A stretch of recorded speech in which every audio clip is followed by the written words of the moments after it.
ফরমান আন-নাফাকাতু feel Hajji কান-নাফাকাতি feel জিহাদ। সুবহানাল্লাহ। সাহাবায়ে কেরামের যুদ্ধ সময়টা খরচ করেছেন খন্দকের যুদ্ধে, হুনাইনের যুদ্ধে, তবুকের যুদ্ধে।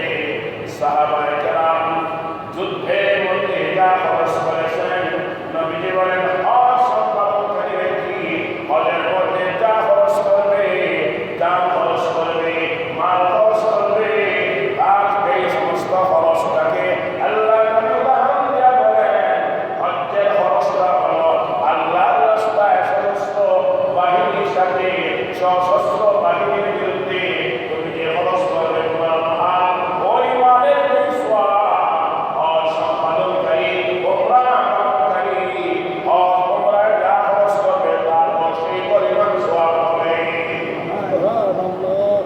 মাহতারাম দোস্ত বুজুর্গ, ওখানে আরেকটা কথা আছে, আল্লাহর রাস্তায় খরচ করার সওয়াব অর্থাৎ জিহাদে গিয়া খরচ করলে যে সওয়াব হয় ওই খরচটা হজেও হয়।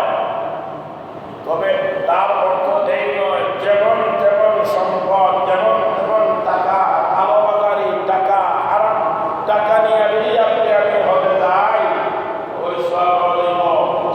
কথা বলে ভাইরা আমার, কোনো ব্যক্তি সারা জিন্দেগি ঘুষ নিয়ে ব্যস্ত ছিল, সুদ নিয়ে ব্যস্ত ছিল, কালোবাজারি ছিল, এক কথায় তার সম্পদ পুরা সম্পদ যদি আপনার হালাল হয় আর এর মধ্যে কিছু হারামের মিশ্রণ হয়ে যায়, তাহলে ওই ব্যক্তি হজে যাইয়া যত খরচ করবে ওই ব্যক্তি যদিও সমাজের কাছে হাজি হিসাবে পরিগণিত হবে, রব্বে করিমের কাছে এই হজের কোনো মূল্য হতে পারে না।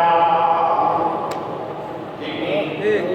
এই জন্য হজ পালন করেন আর যাকাত প্রদান করেন। এক কথায় সওয়াবের নিয়তে আপনি যত টাকা পয়সা খরচ করবেন এর জন্য যতগুলা শর্ত আছে, প্রথম এবং প্রধানতম শর্ত হল আপনার এই অর্থ করি এগুলা হালাল হতে হবে। হালাল মাল ছাড়া খরচ আপনার হজে গেলে, জিহাদে গেলে, যাকাত দিলে, মসজিদে দিলে, মাদ্রাসায় দিলে, ব্যক্তিকে সদকায়ে জারিয়ার নিয়তে দিলে, হালাল মাল বিহীন যত আপনি দান খয়রাত করবেন হজ আর উমরা বছরে বারবার দান, আল্লাহর কসম ওয়াল্লাহি বিল্লাহি তাল্লাহি এই সমস্ত হারাম সম্পদ দিয়া আপনার হজ উমরা করলেও আপনার জিহাদের ময়দানে আপনি যদি অনেক অস্ত্র দিয়া আপনার পক্ষ থেকে প্রতিনিধিও পাঠান, একটা যাররা পরিমাণ সওয়াব আমল নামায় জমা হবে না। মুহতারাম হাজিরিন কেরাম, এই জন্য হজের যাদের সামর্থ্য আল্লাহ পাক দিয়েছেন তাদের জন্য উচিত হজে যাওয়ার আগে আপনি আপনার টাকা পয়সা এইগুলাকে খুব সাবধানতার সাথে আপনি সংগ্রহ করতে যাবেন, যাতে করে ওখানে কোনো সুদের টাকা না লাগে, ঘুষের টাকা না লাগে। আপনার এমন ব্যবসা করছেন যেই ব্যবসার মধ্যে আপনার হারাম মিশ্রিত, কোনো প্রকারের হারামের কাজ এই আপনার নেক আমলের মধ্যে আপনার লাগতে পারবে না। আল্লাহ রাব্বুল আলামিন এই বছর যারা হজে গেছেন আর যাবেন তাদের সহ সকলকে যেন হজ্জে মাবরুর আল্লাহ আমিন আমিন। মুহতারাম হাজিরিন কেরাম, হজে যারা যায় এরা হলো আল্লাহর প্রতিনিধি। কার প্রতিনিধি? আল্লাহ। যে পরিমাণ আপনারা মুসল্লি আলাইহিম উপস্থিত আছেন, আপনাদের উপস্থিতি আর আওয়াজের উপস্থিতি এক নয়,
সময় আছে ভাই, মক্কা মদিনায় যাইয়া যারা মারা যাবে, হয়তো তারা আরাফাতের ময়দানে মরণ হবে।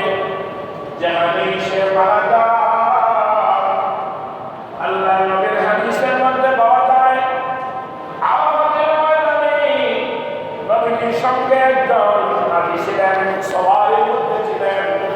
সওয়ার আপনার এরকম ভাবে নবীজির কাছেই ছিলেন, সওয়ারের থেকে পরে গাড়িতে ছিঁড়ে মারা গেছেন। আল্লাহ নবী সামনে তার ব্যাপারে বললেন, কাফন দাও, ওই কথা দিয়া গোসল দাও, আর তাকে দুইটা কাপড় দিয়া কাফনের ব্যবস্থা করো। কারণ ওই ব্যক্তিকে আমাদের ময়দানে আশেপাশের সামনে এমন অবস্থায় উঠবে, আল্লাহ নবী বললেন ওই ব্যক্তির তলবিয়া পাগলত অবস্থায় হাসরের ময়দানে উঠবে। লব্বাইক আল্লাহুম্মা লব্বাইক, লব্বাইক লা শারীকা লাক লব্বাইক, ইন্নাল হামদা ওয়ান নি'মাতা লাক ওয়াল মুলক লা শারীকা লাক। এই জন্য আপনার হজের সফরে গিয়া ফিরিয়ে আওয়ার মধ্যেও লাভ, মরার মধ্যেও কথা বলেন, লাভ না লাভ না, খালি লাভ।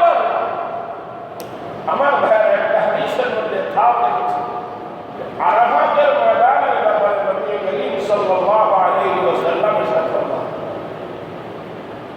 হুজুর চলে আসছেন, আমি ইনশাআল্লাহ আজিজ আগামী জুমায়ও এই হজের বিষয়ে আলোচনা করব। এরপরে ইনশাআল্লাহ অন্য দিকে করবো। আমার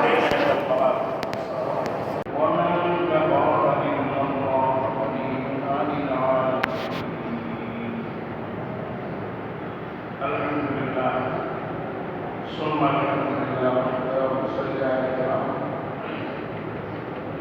الله اكبر رب العالمين بما يشكر ويشكر ويسجد الى امره مهربان ويكرم شوال المكرم وغير معشر والنظم مع الشوال المكرم في سبحانه الله قائم في مسجد النشأ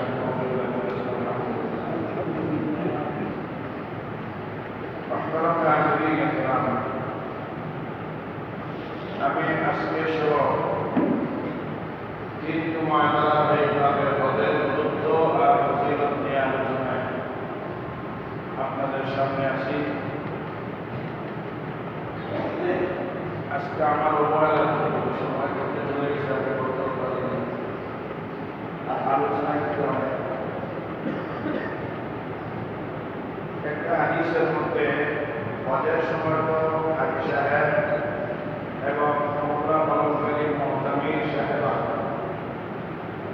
আমরা সব সময় যারা হজে এবং উমরায় রওনা হয়ে থাকি, আমরা অধিকাংশ সময় বেশি করে আমরা তালবিয়া পাঠ করি, ঠিক আছে না?